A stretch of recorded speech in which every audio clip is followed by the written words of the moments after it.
Творчество Капитона Чехкиева пронизано юмором, любовью, патриотизмом. Его стихи и рассказы читает не одно поколение ингушских школьников. Сегодня ему могло бы исполниться 100 лет. Это поэт высокого таланта. С таких слов начинается экскурс в его биографию, хотя до наших дней его наследие почти не сохранилось.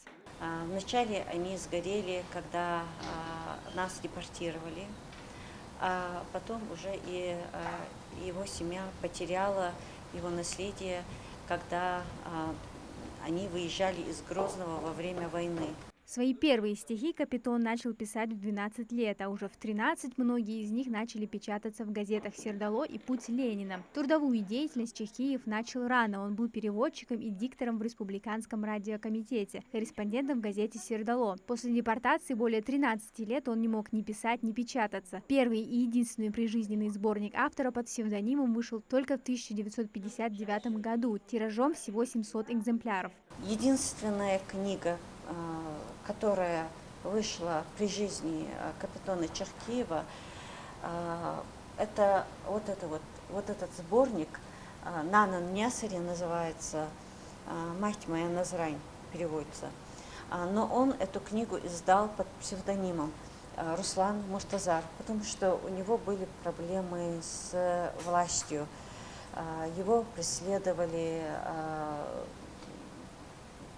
как и всех ингушей, его преследовали, и у него не получалось вольно писать и так далее. По словам собравшихся, такие встречи дают возможность подрастающему поколению по-новому взглянуть на произведения ингушских классиков. Алия Албагачиева раньше не была поклонницей творчества автора, но сегодня она открыла для себя его по-новому. Стихотворение «Даймох» теперь ее любимое.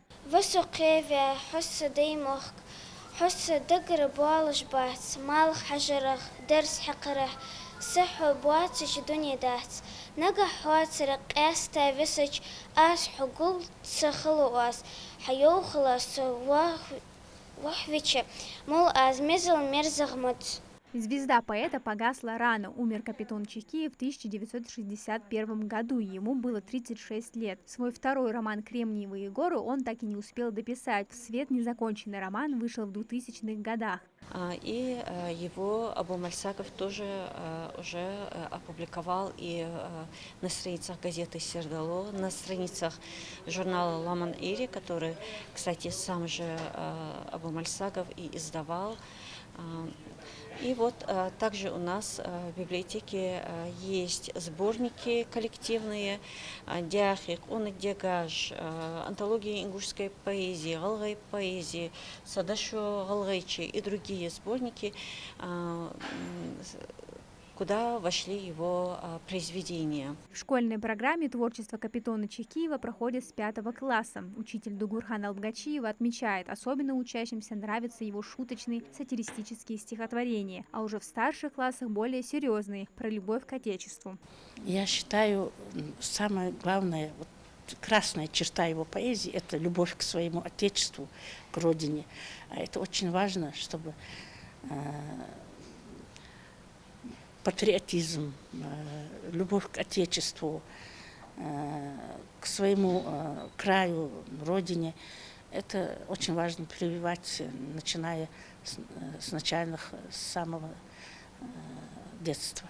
Произведения Капитона Чехкиева из года в год становятся все более востребованными у читателей. За свою недолгую жизнь он сумел оставить о себе яркий след в литературной сокровищнице нашего народа и в сердцах многих. Познакомиться с его работами и узнать о биографии все желающие могут до конца сентября в рамках выставки «Ека со стих Айли» в Нацбиблиотеке Ингушетии. Амина Зязикова, Султан Магушков, Магаз 24.